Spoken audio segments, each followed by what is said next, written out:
If you believe in a God, and if that God exists, then it all comes back to God. If you assume God is omniscient, God knew about all the ways creatures would suffer. If you assume God is omnipotent, then you probably assume there are other ways God could have created the universe to avoid all this suffering.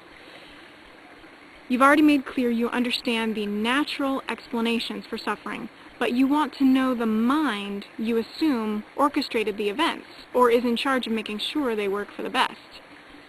Well, according to typical Christian doctrine, you can't know the mind of God. It's sort of like Jesus is reported to have said in Matthew 24:36 and Mark 13:32, that even he and the angels don't know when the world will end.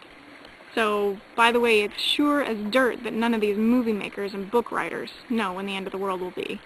2012, my ass. But, so, what I'm trying to point out is that even if there is a purpose given by God, you can't know what it is. At best, you could guess about some of it in retrospect. If you want a simple and comprehensive answer for why there's suffering, and especially if you want an answer without including any natural explanations or causes, I'm afraid you're going to be disappointed, unless you get to have a face-to-face with whatever version of God you believe in. And you already suspect that you won't get an answer better than the one Job supposedly got. The answer is, you are not God, and you don't know as much as God. That's not a very helpful or comforting answer. You can only assume you'll get a better answer after death, or maybe have a little more insight as you live.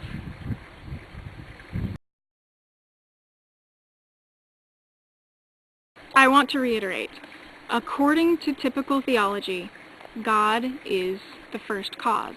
If a creator God exists, it is the cause of everything, even suffering, especially suffering.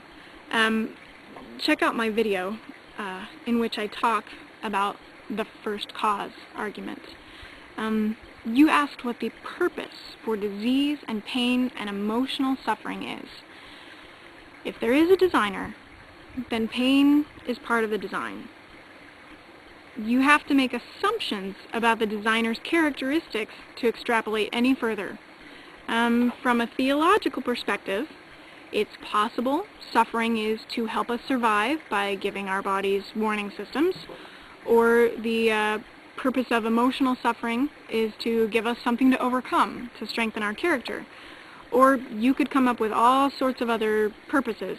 But the important thing to notice is that you are making wild guesses based on a very few facts and a lot of assumptions.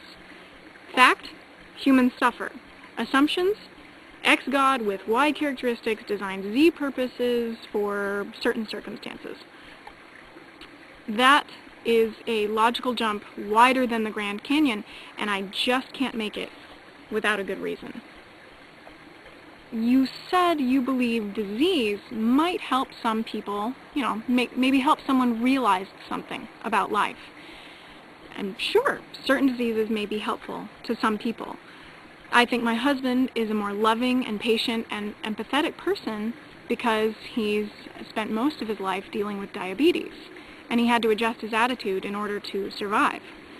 But I can't prove that because I have no idea what he'd be like without diabetes. It's just a guess. And you're right.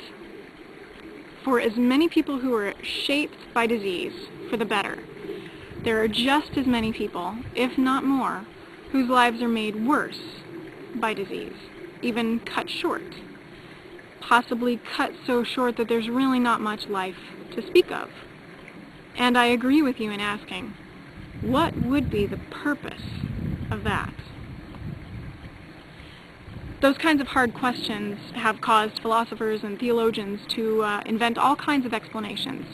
Some came up with limbo and purgatory, hell and heaven,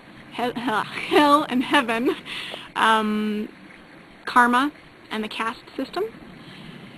If you ask about infant mortality, you can hear answers as benign as, we just don't understand God's purpose, all the way to the scary answers like, God wanted another flower in his garden.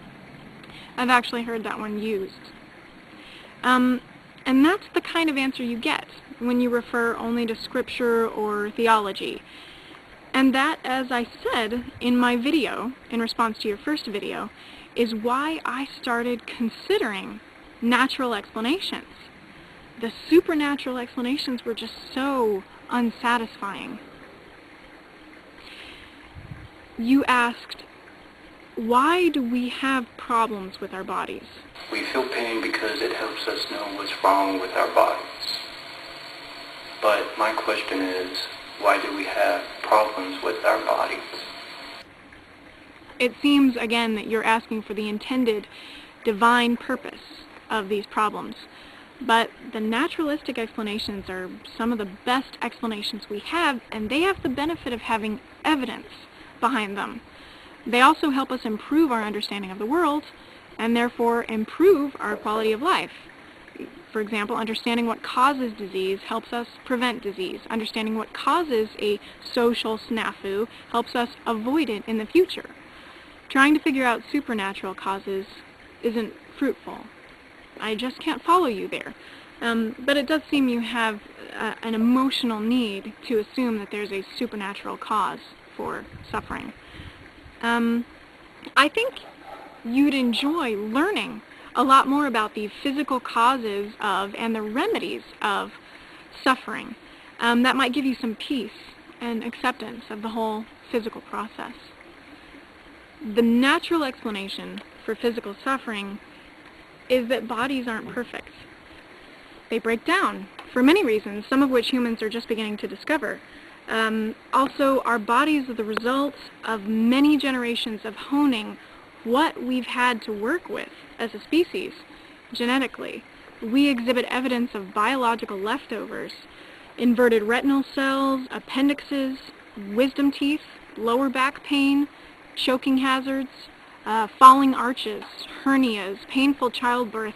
All of these and many more are caused by the trade-offs our species has made genetically in order to thrive in other ways. The physical pain of wisdom teeth. We have wisdom teeth because our ancestors' jaws were larger and were able to fit more teeth. And the genes that changed our jaw size weren't directly linked to the genes that affect tooth size and tooth number. So the number of and size of teeth didn't change with jaw size. Mentioning adaptation is relevant here because you keep asking about physical pain and disease. The mutation that gave us smaller, weaker jaws also makes the muscles that attach to our skulls weaker than our ancestors, which gives our brain case more chance to grow. There are no muscles inhibiting the space. So if you ask a theistic evolutionist, she or he might propose that the God-given purpose of humans having smaller jaws is that we have larger brain cavities than our ancestors had. And the price of wisdom teeth pain is tiny in comparison with gaining brains which enable us to invent surgery to remove the teeth. You can contrast this with regular evolutionary understanding. That mutation that gave humans weaker jaws could have been neutral, could have been detrimental, or it could have been beneficial. It wasn't pre-designed with a helpful purpose, but it ended up being very helpful to those who could survive with that mutation.